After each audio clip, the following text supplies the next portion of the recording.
Novel Asam Manis Stella, episode 44. Eki, abang Stella pun jarang pulang ke rumah. Stella dilema sekali, karena di satu sisi papanya sendirian, dan di sisi lain dia harus bekerja untuk menyambung hidupnya. Gaji papa sebagai pensiunan hanya cukup untuk kebutuhan makan papa selama sebulan, dan biaya lainnya. Kebutuhan papa tercukupi, namun hatinya pasti merasa sepi. Stella tak bisa berbuat apa-apa, hanya bisa mendengarkan curhatan papa saja saat dirinya pulang ke rumah. Papa bilang tidak akan menikah lagi, dan tetap setia kepada mama sampai akhir hayatnya. Stella sangat sedih mendengarkan hal itu. Akhirnya, kakak angkat Stella yang tertua yang bersedia mengurus papa, masak, dan menyediakan makan untuk papa setiap harinya. Papa pun bersedia, namun tetap saja, papa kadang membahas masakan kakak yang tidak sesuai dengan selera papa. Masakannya tak seenak masakan mama. Apalah daya, papa harus terima keadaan itu. Jika pulang ke rumah, Stella selalu membawakan makanan untuk papa. Dan papa pasti bercerita tentang kesehariannya selama ini. Mungkin dia butuh teman ngobrol. Dan aku tak selalu bisa mendengarkan keluh kesah papa setiap harinya. Namun, setidaknya aku bisa mendengarkan papa saat dia memang sedang butuh pendengar. Stella melamun dalam hatinya. Abangku tidak terbuka dan tak mau menemani papa. Sebulan, 2 bulan, semenjak kepergian mama, papa sering sakit-sakitan. Jantungnya sudah lemah dan makanannya harus dipantang. Papa harus menjaga pola makannya. Sehari-hari hidup Stella tidak tenang. Selalu teringat keadaan papa di rumah. Setiap minggu Stella tetap pulang ke rumah dan kadang menelpon papa saat dirinya masuk kerja. Hanya untuk menanyakan kabar papa dan keadaannya. Saat ini fokus Stella bekerja dan mengumpulkan uang. Stella ingin membahagiakan mama, namun beliau telah tiada. Rasa duka mulai berkurang, namun kerinduan selalu datang. 10 bulan sejak kepergian mama, kondisi papa memburuk. Stella yang masih di kantor mendapat kabar dari kakaknya di rumah, kalau papa sedang dirawat di rumah sakit. Hati Stella sangat khawatir dan tidak konsentrasi lagi. Dia pun langsung bergegas mencari bus untuk pulang. Sepanjang perjalanan, Stella membayangkan momen bersama papa. Tempo hari, dia baru bercerita, papa tak enak makan, dan papa sering memuntahkan makanannya karena mual. Stella tak menyangka hal yang dia takutkan terjadi. Papa drop dan masuk ruang ICU. Setibanya di rumah sakit, Stella berlari ke resepsionis dan menanyakan kamar yang ditempati papa.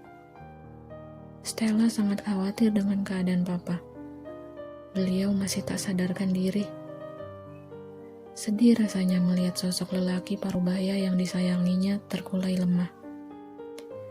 Dokter menyarankan papa untuk dirawat. Semuanya Stella yang mengurus. Mulai dari pendaftaran hingga biaya rumah sakit. Stella mendampingi papa yang tak mau jauh. Sesekali papa tersadar, namun beliau tak kuat berkata-kata. Stella sudah meminta izin kepada bosnya untuk beberapa hari ini tidak masuk kantor. Hati Stella tidak karuan dan tak tenang. Seharian menunggu papa dan berharap papa bisa sehat lagi seperti sedia kala. Namun, Tuhan berkehendak lain. Malamnya papa kejang-kejang dan mengembuskan nafas terakhirnya. Papa, jangan tinggalin Stella, Pa. Stella pun tak bisa menahan tangisnya pecah. Setelah semua administrasi selesai, jenazah papa pun dibawa pulang ke rumah dengan ambulan. Sepanjang jalan, Stella tak bisa berkata apapun, selain tangisan yang tak henti-henti. Sampai di rumah, sudah banyak tetangga yang sudah menyiapkan tempat.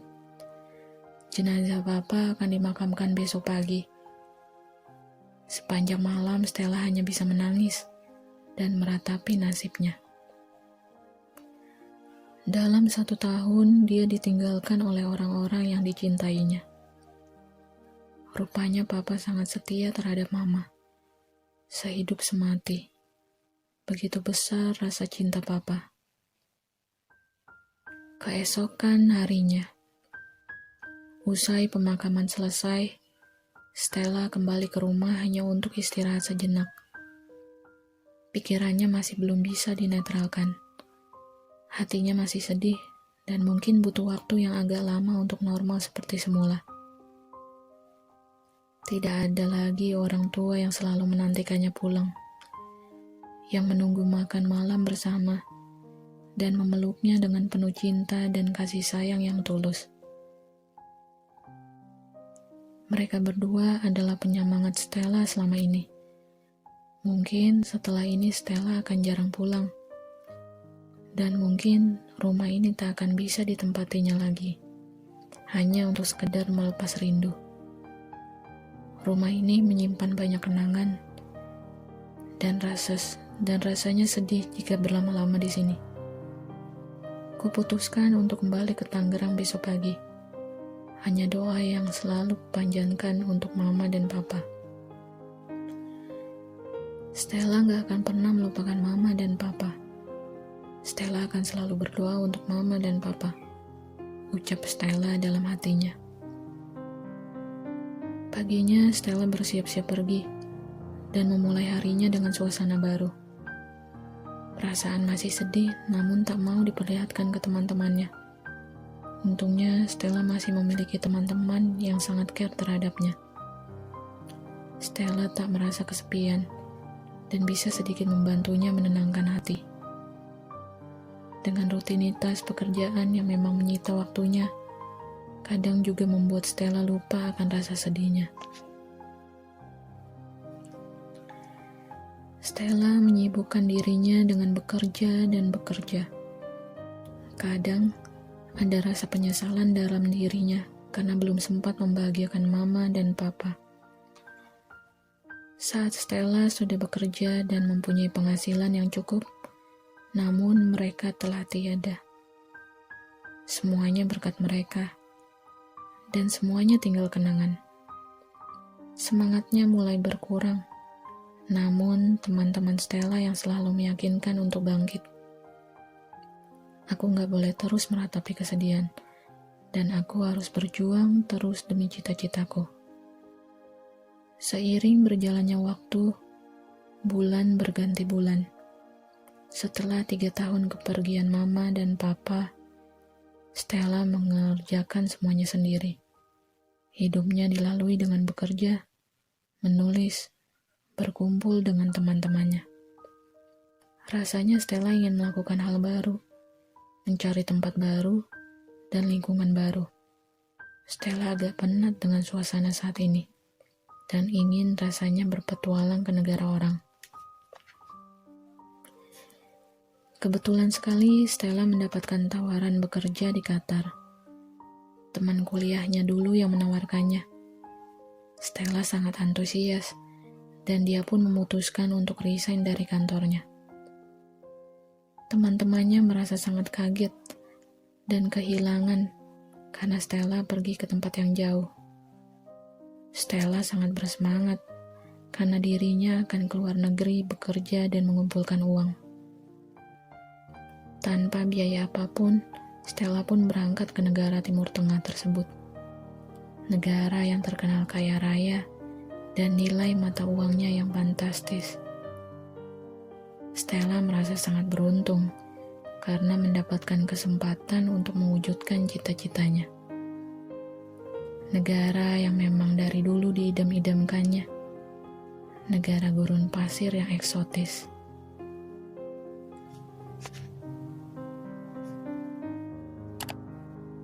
Bersambung.